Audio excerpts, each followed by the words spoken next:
السلام علیکم ورحمۃ اللہ وبرکاتہ۔ بسم اللہ الرحمن الرحیم۔ انا نحن نزلنا الذکر وانا له لحافظون۔ وقال اللہ تعالی وانه لتنزیل الکتاب لا ریب فیہ من رب العالمین۔ صدق اللہ العظیم۔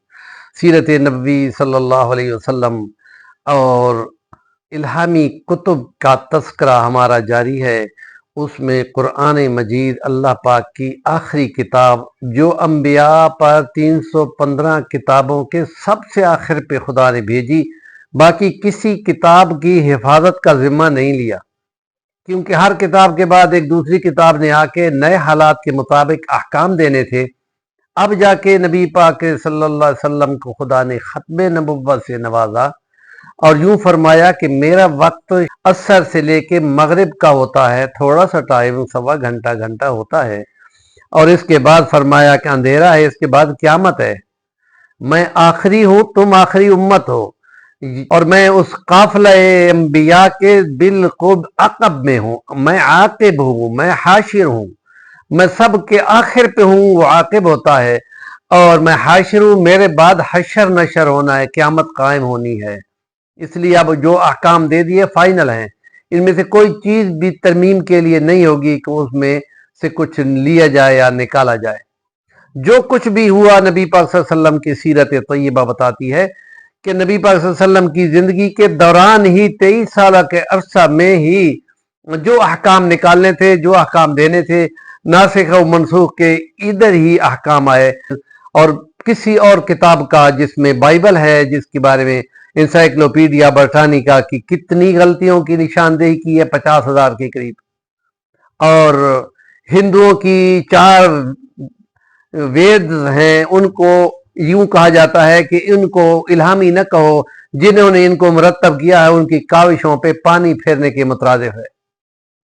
اور تریپتیکا جو 3 ٹوکریاں ہیں جن میں حضرت بدھ کے احکام موجود ہیں، ان کے بارے میں ہم کچھ نہیں جانتے، اور موسیٰ علیہ السلام کی تورات کے بارے میں آتا ہے کہ کتنیاں فاش آپس کے مخالفت کی ورزز آیات موجود ہیں۔ اس لیے خدا کہتا ہے، کلام پاک کی یہ خاص شان ہے کہ وَلَوْ كَانَ مِنْ عِنْدِ غَيْرِ اللَّهِ لَوَجَدُوا فِيهِ اخْتِلَافًا كَثِيرًا۔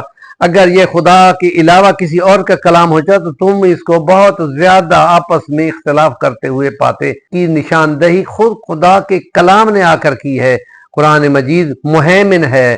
اب پہلے انبیاء کے کلاموں میں جو کچھ غلطیاں ٹھوس دی گئی ہیں، یہ اللہ کا آخری کلام آ کے ان کی مرمت کرتا ہے اور ان کے بارے میں بتاتا ہے کہ لوگوں نے کیا کچھ کیا تھا، پھر ہم یہ بتا رہے ہیں۔ اور ان کو بڑا اعزاز تھا کہ وہ کاتب وحی رہ چکے ہیں، جس میں حضرت علی ہے، جس میں حضرت زید بن ثابت انصاری ہے۔ قافلے میں نبی پاک صلی اللہ علیہ وسلم کے حضرت ابوبکر صدیق ساتھ تھے، اور ایک وہ گائیڈ تھا، اور ایک وہ تھا کہ جس کے لیے نبی پاک نے اعلان کیا تھا کہ کوئی ہو نہ ہو، تمہارا ہونا لازم ہے کہ تم نے جو ہی وہی اترے تو تمہیں کہا جائے کہ کسی چیز پہ لکھ لو۔ رندہ کی ہوئی پھٹیاں جو کجاووں میں استعمال ہوتی تھیں، اور اونٹ کی لمبی پسلی، اس کو صاف کر کے لکھتے، یا چمڑے کے کاغذ بنائے جاتے تھے، ان پہ لکھا جاتا تھا، اور یہ وہ چیزیں تھیں کہ جن کے اوپر رکھ کر کسی بوری میں ان کو محفوظ کرتے، ہر ایک اپنے طور پہ لکھا کرتا تھا، اور یوں کر کے ترتیب لگاتے، ایسی ترتیب میں جمع کیا جاتا رہا۔ توقیفی طور پر، الہامی طور پر حضرت جبرائیل کی نشاندہی سے وہ قرآن مجید کی آیات ایک دوسرے کے پیچھے فٹ ہوتی گئیں، اور وہ ترتیب نزولی ہے، اور ترتیب تدوین جو ہے وہ بعد میں مرتب کی گئی اور اس کو لکھا گیا، یعنی مرتب کی گئی، جو ذہنوں میں محفوظ ہو گیا قرآن۔ جب آخری آیات اتری الیوم اکملت لکم دینکم واتممت علیکم نعمتی ورضیت لکم الاسلام دینا، تو یہودی کہتے تھے ہائے ہائے اس آیت کے لیے ہم ترستے رہے، اور تمہیں مبارک ہو یار، تمہیں تو مل گئی، اور تم تو اس دن عید مناؤ۔ نے کہا ہماری بڑی عید ہے، تم چھوٹی ہی سمجھ۔ یہ مرحلہ ہوا کہ اب قرآن مجید مکمل طور پہ سینوں میں محفوظ تھا، کتابی صورت میں الگ الگ لوگوں کے پاس مختلف چیزوں پہ لکھا ہوا بکھرا ہوا تھا، منظم کتابی شکل میں نہیں تھا۔ نبی پاک صلی اللہ علیہ وسلم یہ کام کر کے اب اسی بات کو اگر مستشرقین اعتراض لگاتے ہیں تو ہم یہ کہتے ہیں تم اپنے معاملات کو دیکھو، اپنی کتابوں کو دیکھو. اس کی بات بھی ہم یہ کرتے ہیں کہ وہ سینوں میں محفوظ تھی، یاد تھی، اور سب سے زیادہ محبت اور شوق سے جو یاد کی گئی اس کا کوئی نظیر ہی نہیں ملتی. 10 سال کا بچہ پورے قرآن مجید کی آیات اسی وقت بولتا ہے جس وقت پوچھو. تو یہ 6666 آیات اتری، ان کو محفوظ کر لیا گیا، ان کے معنی بھی محفوظ کیا مکمل ہوا، لکھا گیا. لیکن ابوبکر صدیق کا دور خلافت جب آتا ہے تو اس میں کچھ قبائل نے لڑائیاں شروع کر دیں، بغاوت شروع کر دی، ان کے خلاف فوجیں بھیجی گئیں.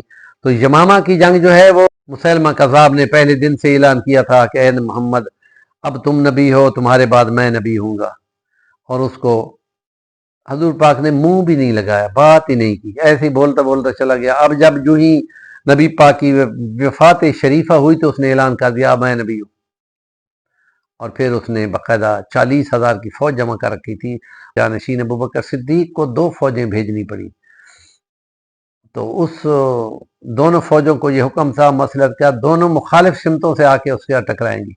ولید ہے اللہ کی تلوار جن کو نبی نے خطاب دیا تھا، پھر اس نے فوج کو لیا اور سنبھالا اور سیدھا کیا، اور 9 تلواریں ان کے ہاتھ سے اس دن ٹوٹی تھی. بہت بڑی جنگ تھی، لیکن بڑا نقصان ہو گیا کہ وہ حفاظ قرآن کے سینوں میں محفوظ رکھنے والے 1200 کی شہادت میں 700 تو حفاظ قرآن تھے.